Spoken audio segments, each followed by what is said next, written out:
is going on, everybody? We're out here with Nessie, my Volvo 960 wagon, and we're in a pretty nice spot right now. I chose a nice location for right now because I'm going to be explaining to everybody how to engine swap your Volvo 960.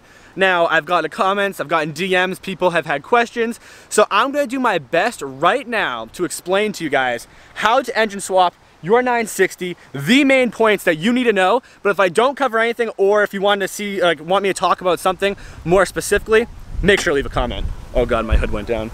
Oh God. Nice. All right, let's start this thing off.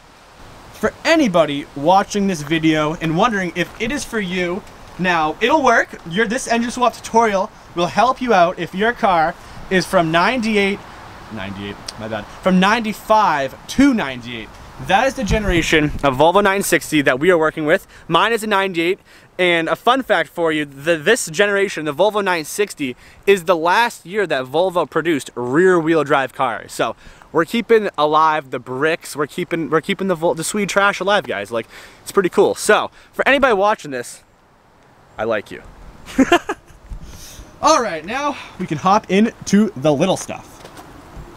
Now my car specifically is Chevy LS and T56 6-speed swapped, so that's like how I'm going to be describing everything using that platform, but I'm sure this can help you out depending on really whatever V8 you use. This is going to be a little bit different, obviously.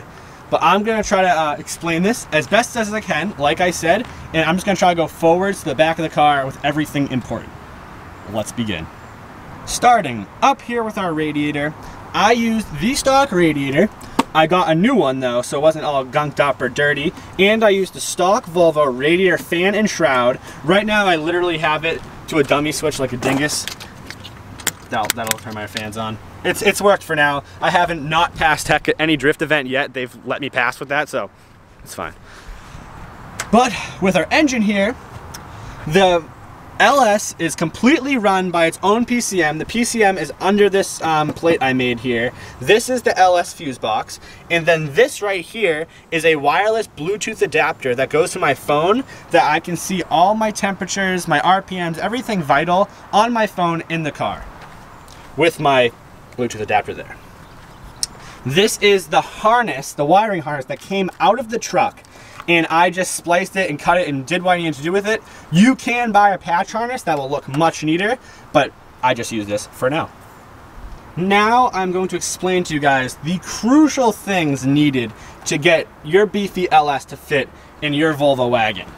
There is a company, I think it's called STS Machining or V8 Volvo, and they sell a product that says, you know, we have they sell a product, the product is motor mounts. They sell them for this chassis. It's supposed to be a 700 and 900 series Volvo motor mount to make a Chevy LS go in.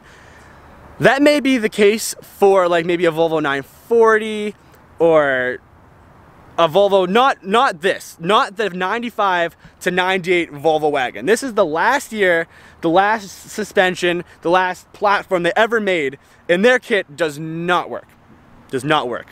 The motor mounts make the engine sit like in the sky. It's just ridiculous. So what you have to do is they give you their motor mounts. I'll show you. They give you your motor mounts down yonder. Hopefully I can get you in there, nice. But there's your motor mount. They give you the metal piece that goes to the engine, and then there's that rubber piece, and you're supposed to be able to bolt it all up. No drilling, welding, whatever required. Like I said, not the case. What you have to do is drill holes in your cross member. You gotta go down there, drill holes in your cross member on either side. Then on that BMW rubber mount, you need to grind off a tab, grind off some of the metal on the other side, and you will be able to put that together, have your mount on the cross member, and then you can put your engine on. But in order to bolt that rubber cross member, bolt the rubber mount to the cross member, you need to go underneath the car, drop your power steering rack and pinion, and then bolt that through, and then you'll have the rubber there, and then you can put your engine down. And once you have the motor mount situated, you have your holes drilled, the only way that you're going to be able to get this in there, get your LS in there, is if you get a Holley 302-2 oil pan. That is the lowest profile oil pan that you can get for an LS, and there is literally a hair clearance between the oil pan and the crossmember, it's tight. In addition to that, you are going to need to get these Hooker cast manifolds.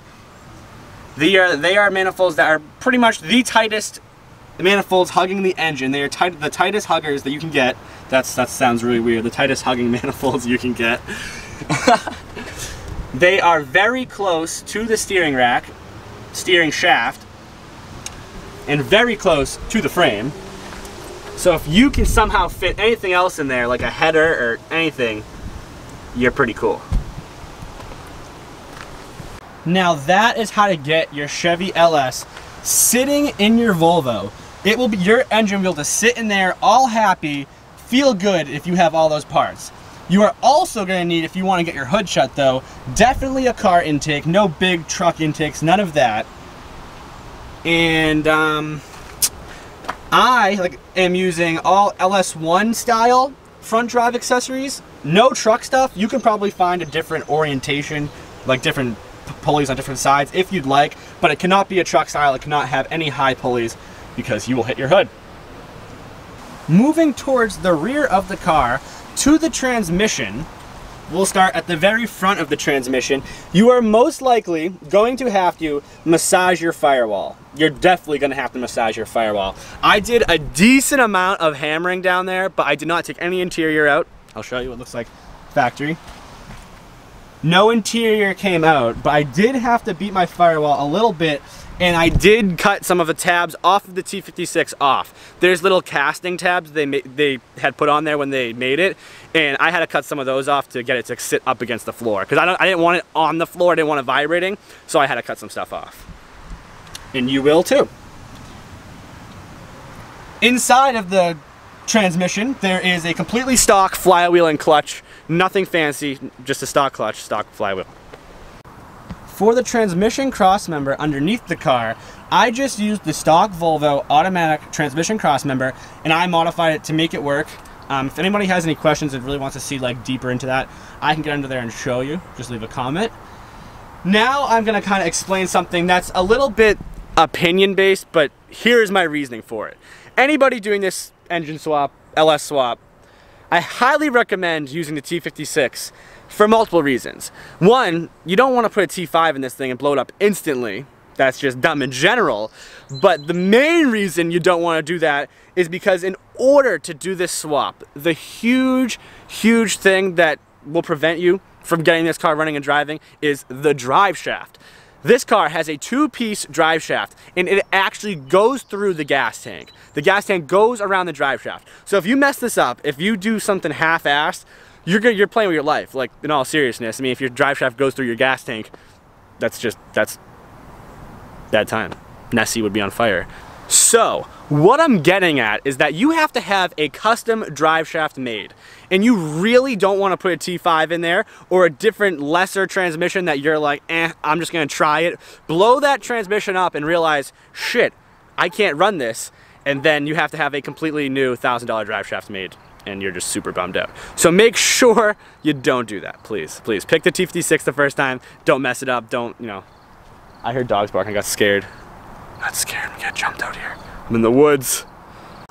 Another perk of the T56 is that the shifter lines up perfectly with the hole in the floor where the automatic selector came through.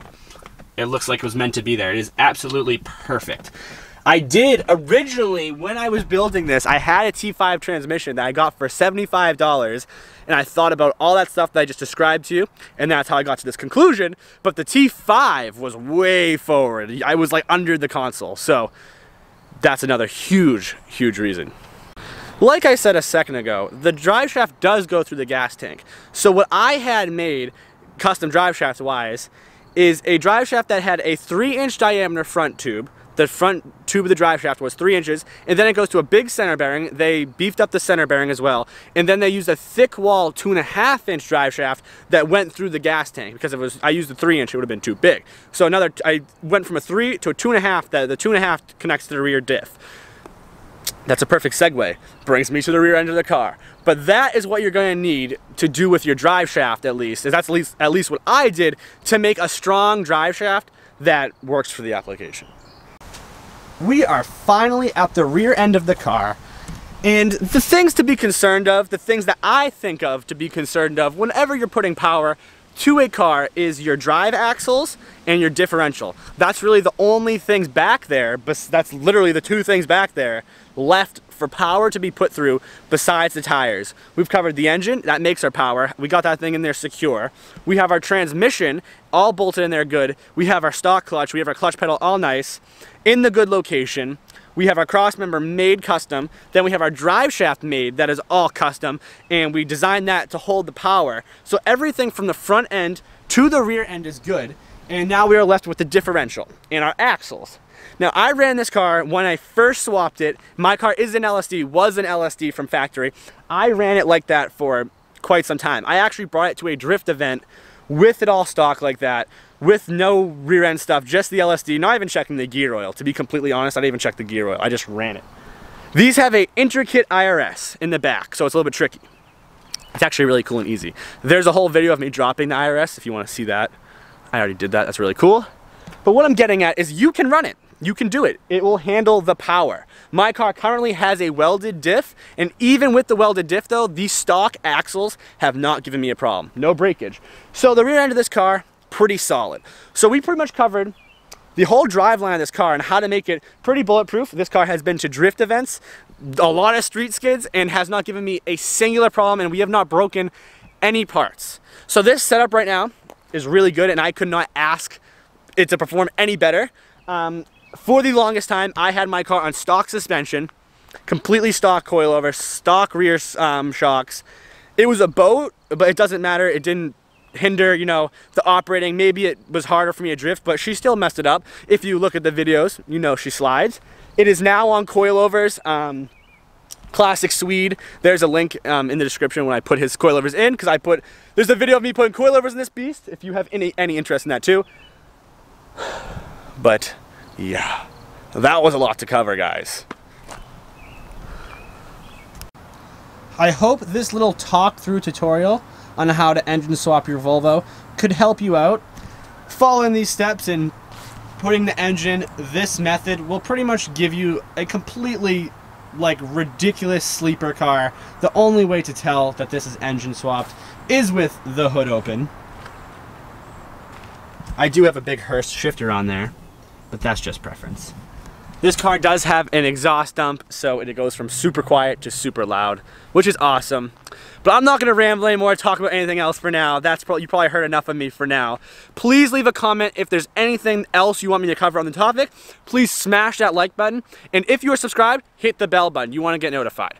I will see you all in the next one, and I hope you enjoyed as always. Peace! Why self-life?